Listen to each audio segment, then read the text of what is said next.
Hello, everybody. My name is Aliza Sperling. I'm the director of HerTorah.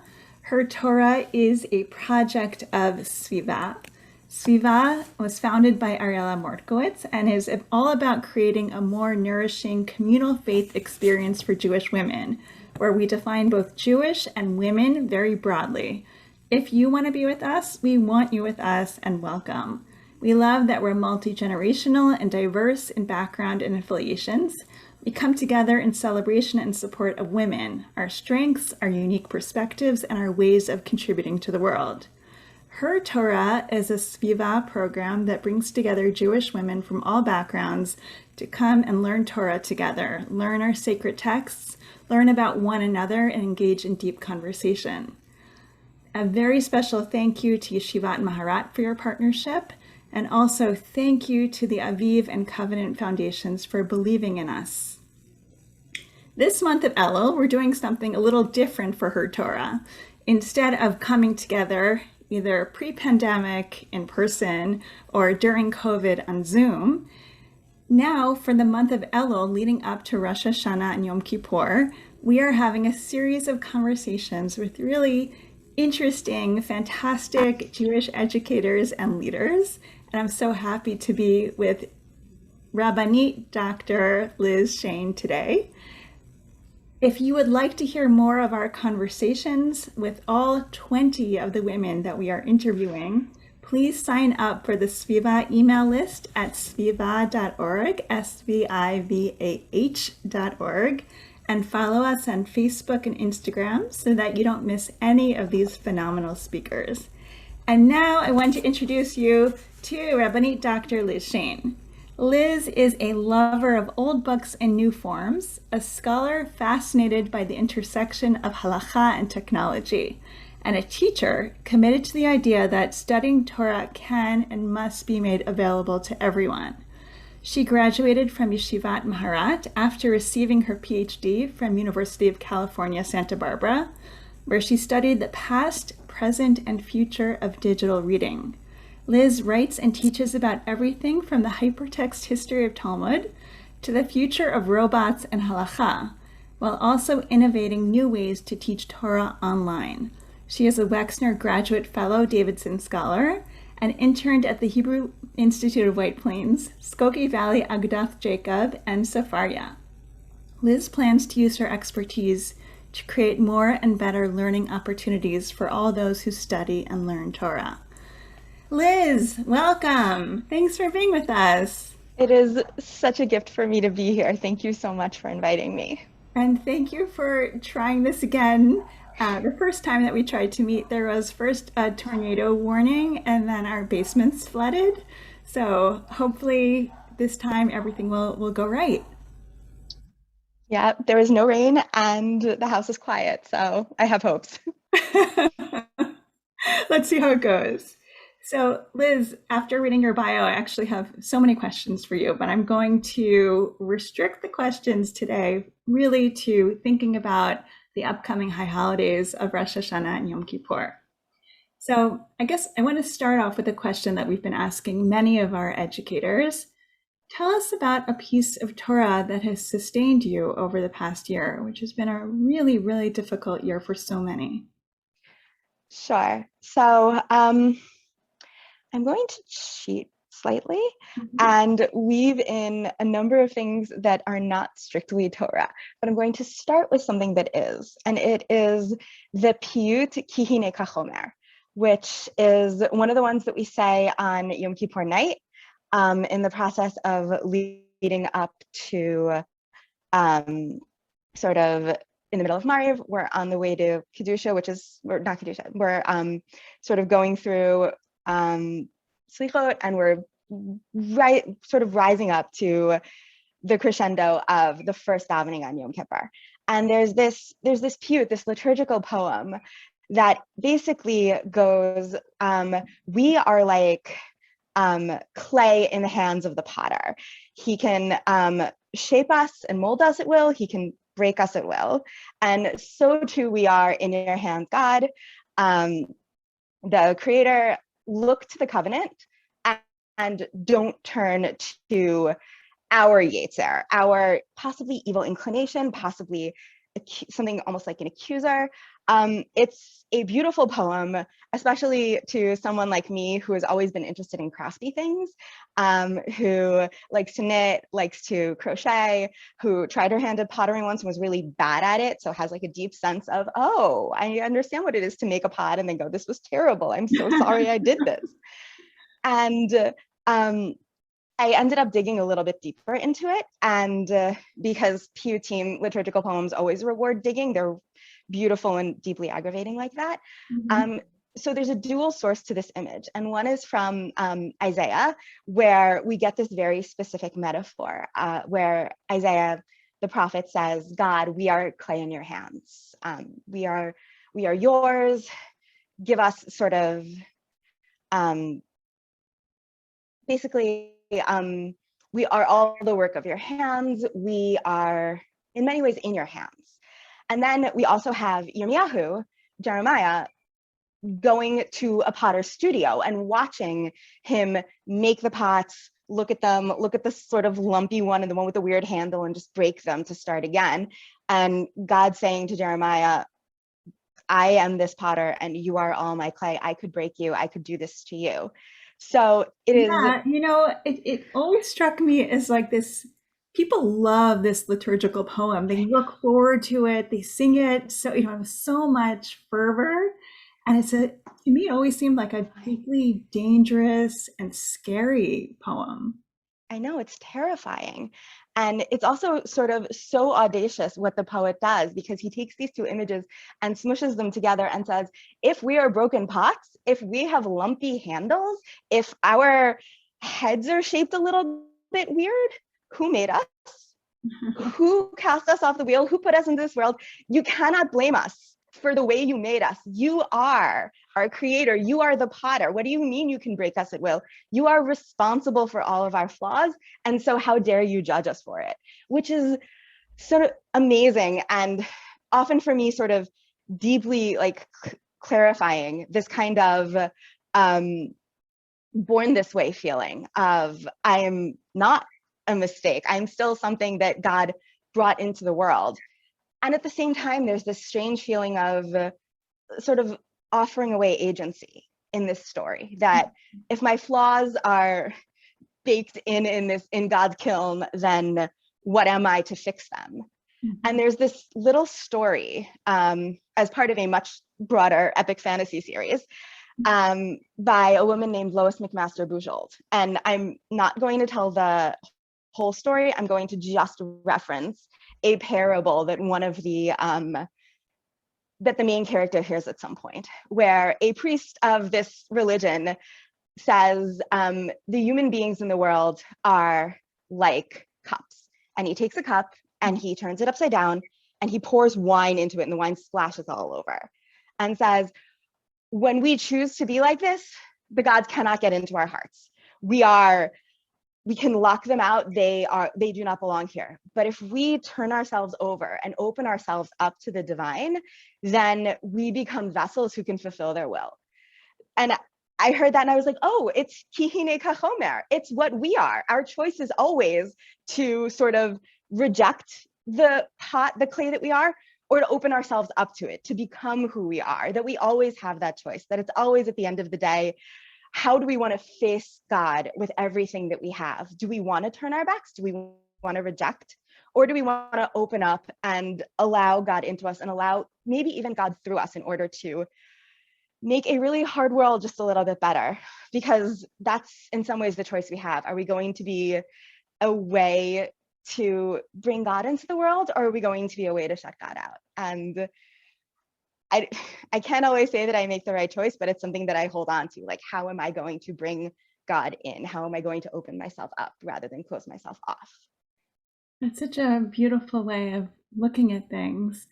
Instead of kind of saying, if what I'm hearing from you is correct, instead of feeling like, oh God, you made me, but like you made me so defective, right? It's kind of like, oh, you made me. That must mean that there's something about me. I just have to figure out how I can shape myself or I can move myself over so that I can be the kind of vessel that can take you in and also do what you want me to do in the world.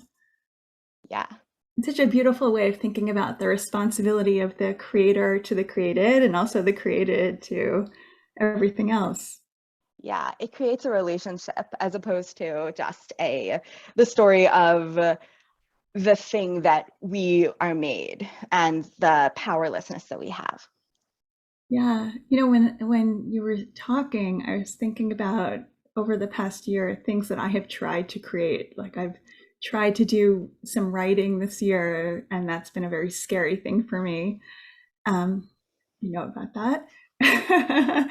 um, but once I created that, I really did feel like I had a responsibility to it. And Yeah. it kind of gave me an insight into what it means to be a creator in that way. Yeah. I still have the sweater that I started knitting when quarantine started. It's still not done, but there have been a number of other projects that I finished since then, mostly things for other people, which I think is also a little bit revealing about what motivates us, that when we write, when we craft, when we create, when we put things out into the world, it's rarely just for ourselves. There's always something that's like, oh, this is for this person. I'm writing for them. I'm telling the story to them. I'm answering my daughter's demand for a pair of socks to match the baby sweater I knit for her cousin, which is very real in my current project. I love that, which makes you think like, well, who was I created for? Or for what purpose, beyond myself, Yeah. um, am I put here? It's really beautiful. Um, so Liz, you referenced this series that I would love to go and read. And I know that reading has a really special place in your heart. And I was wondering if you could tell us something that you've learned about teshuvah, the process of returning to who you really are and what you're meant to be and what you're meant to do, or any of these big ideas before Yom Kippur and Rosh Hashanah from your reading. Sure. So as people may have gleaned from my bio, I'm the kind of person who is really interested in books involving technology, science fiction, and also fantasy, and that whole collection of books that fall under genre fiction. I always find my mind opened by them.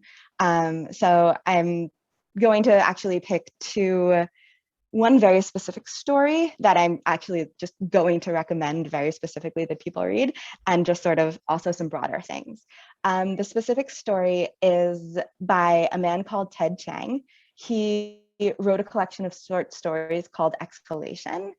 And the first story in the book is called The Merchant and the Alchemist's Gate. It's maybe 20 pages. I finished it and I emailed my mom and said, I found a book by an atheist author about a Muslim man, and it is the most Yom Kippur story I have ever read. And I don't understand how he did it, other than that, I think the question of atonement and repentance and coming to grips and moving forward, but also wanting repentance and forgiveness is to some degree universal. We all really strive to understand how it is we can do this thing that is repentance. We can change the past, change our experience of the past. So I'm, rather than walking you through the story and spoiling it for everyone, I'm merely going to suggest that you read it, and also say that what it taught me was a new appreciation for what repentance can and can't do. The ability of going back and making amends and living your life differently and becoming a new person, what that actually does, how that changes you, how that invites the possibility of the future without changing the past, and yet in some ways completely changing the past. And it gave me something to think about and gave me something to hold on to. And it's like, but the wrong that I've done to God, to a person, even after the apology, still feels like it stands. And yet what happens to it in the process of repentance? And this story really explored that in a way that I felt Wow. was so helpful. So tell us again how you spell the name of the short story and how one can get that. Sure. So the author is Ted Chiang, Mhm. Chiang. Okay. and it is in his book of short stories called Exhalation. So it's a library ebook, not on Yom, if you're going to read it on Yom Kippur, don't get the ebook, kind of thing. And you may also be able to find it online. I haven't checked for it. He is not a prolific author, so he's written 2 collections of short stories total.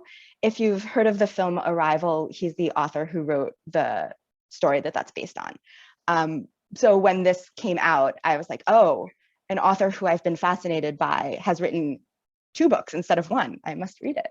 And I was not disappointed. There are actually a number of books, of stories in that book that deal with these questions of who are you because of your choices? How would you be different if something was different? And then how do you respond to the possibility of change? Oh, okay. I'm excited. Yeah, it's really good for thinking. And I also find that it's not just that they're interesting and crunchy and good to sort of knock your intellectual teeth against. I find that stories are often amazing ways to really get into hard questions that you could ask philosophically, but that often have emotional content to them. That repentance isn't just sort of about a list, it's also about how you feel. It's about the emotions that come up when you go through them. And if you don't have narratives that tell you what that feels like, then it's a lot harder to go through. That we don't just know by hearing like a recipe for things, we know by experiencing them along with other people, and narrative allows that to happen. Yes. Yes. Wow. Okay. So it's in a book called Exhalation. Yeah. And what is the story itself called? The story itself is called The Merchant and the Alchemist's Gate. Okay. Great. Got it. Wow. That's amazing. So Liz, did you say that you had another story that you wanted to tell us about?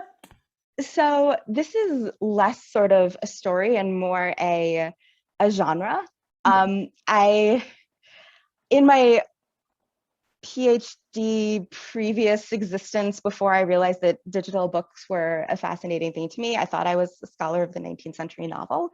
So I spent a lot of time reading Jane Austen and Charlotte Bronte and George Eliot and I'm going to get some flack for this, the precursors to the modern romance novel, which are all stories that are actually about the Anila Dodi Vidodi Li, I'm to my beloved and my beloved is to me, of Elul. This idea that part of the way that we conceptualize the relationship between us and God is that of lovers, of people who have been made distant from one another, but who are trying to come close again. Mm-hmm. And that has often irked me as a thing, because often the biblical examples tend to involve stories like women, adulterous women, women who have broken faith. And as a Jewish woman, that's really uncomfortable for me. We're the terrible men, for one thing, but just it feels also really hard to come back from. And in some ways, that's the point. That's what the prophets are trying to do. And also, that's not where I feel like I am in Elul. Where I feel like I am in Elul is a little bit more like Elizabeth Bennet and Mr. Darcy, where we're struggling with some miscommunications. Maybe I'm not the person that I thought I was when I was presenting myself to God. Maybe God came off as more standoffish than God intended. That maybe some things went wrong. Maybe there are some things in this relationship that need thinking about and need investigating and need repairing, but they're not terrible. They're not insurmountable. They're not deep betrayal. They may rest on my pride. They may be about who I am and how well I think I see the world and the mistakes I've made, but they're not sort of so far away. They're not beyond the sea or in the heavens. Mm-hmm. They're just stories that we actually have told time and time again of people getting over. And that's the thing about romance novels, or the ones that I feel are done well, that they're stories of people messing up, but not catastrophically. They're small lies that turn into big lies where everyone just needs to get the truth out and things need to be okay in the end. They're stories of people thinking that they can hide things and not really being able to hide them, and then needing to deal with those consequences, which feels to me much more like the relationship with God that I hope exists. That I'm not always the perfect self that I want to be, that I try to present to God, and also that I can work with that I can respond to God in that way. And I can say, okay, yes, I definitely lied when I said I was going to daven every morning the year my son was born. That definitely happened. I'm really sorry. And also we can work on this. We can come back from this. This is not a catastrophe. This is just where we are, and there's a future, and there's something to work towards. And for me, that was a much more compelling and thoughtful and, I guess, inviting way of thinking about the romantic relationship as a model of us and God. Wow, I love that. I mean, of course, my first thought was to Song of Songs, where that relationship gets presented. Um, but it's so much more fun to think about it also in terms of these other novels where it's always clear they should be together. It's Yes. just like this thing that is kind of beyond her control in terms of the social structure that she's born into. That is really it keeps her away from him and him away from her. But we know they're meant to be together. Right. Yeah. It's fate. It's Kianu Amecha Viata Eloheinu. Like, we are your nation and you are our God. They like yelling, why haven't you kissed already? What's taking so long? Feeling, and like, what would it mean to think about our relationship with God, not precisely like that, but with that sense of why aren't we closer now? Like, what's taking us so long? Yeah, yeah, it's such a beautiful way to think about it. There are a few relationships that we mention on Rosh Hashanah, like the father and the child, or the master and the slave. This is such a nice way of thinking about it in terms of maybe a more equal relationship, or I don't know, how would you say it? I think so. I'm not sure if it's equal, because it's really hard to talk about sort of Yeah, God and yeah, us and right. equality. And also, I think it's a more comforting relationship. Mm, I also wonder to what degree, if you're in a historical romance novel, like, a duke is pretty high above the right, average person too. right. So you never know. But I do think there's that sense of, sometimes when we tell these stories to ourselves, we can tell ourselves into it long enough to become a slightly different person. And so I don't think the metaphor needs to be sort of all encompassing. I think it just needs to catch us in the moment and bring us just a little bit closer, which I think is why we have so many metaphors for what's going on, that like we have sort of even going back to Kihine Kachomer, like, it's not just we are like clay, it's we are like all of these different kinds of crafts. We are like the what you call it, the anchor in the hands of the sailor. And Yeah, like, I think part of it is just, if we throw enough metaphors, we're going to start to be able to find the one or the two, or if you're like me and really like metaphors, the 10 that yeah. speak to you and that give you just that little thing to take you a little bit forward. Yeah, I think it also might change depending on where you are in life. Totally. Metaphor that I think about all the time now is the image of God as a parental figure, because I think all the time I'm thinking about myself and with my children, and the ways that I have so much compassion and hope for them. Then I think about how God must have that for all of us. I guess it really depends on where you are in life and what metaphor makes sense for you at the time. Totally. Yeah. Liz, I could talk to you all night, but I know we both have to cook for Rosh Hashanah or get ready. But thank Yeah. you so much for this really wonderful conversation, and I hope that Thank we you. can have more of them. I want to say to everybody who's listening, Shana Tova, happy, healthy, sweet new year to all of you. Um, I hope that this year will be so much better than this past year. Amen. Like a year of good health, and for ourselves, for the planet, um, for just the way that the world interacts, and there are so many prayers that we have, going into this Rosh Hashanah about how this next year should look. And I hope our prayers come true. So Liz, thank you so much. Shana Tova to you and your family. Thank you so much. It was such a delight to speak with you today. Thank you.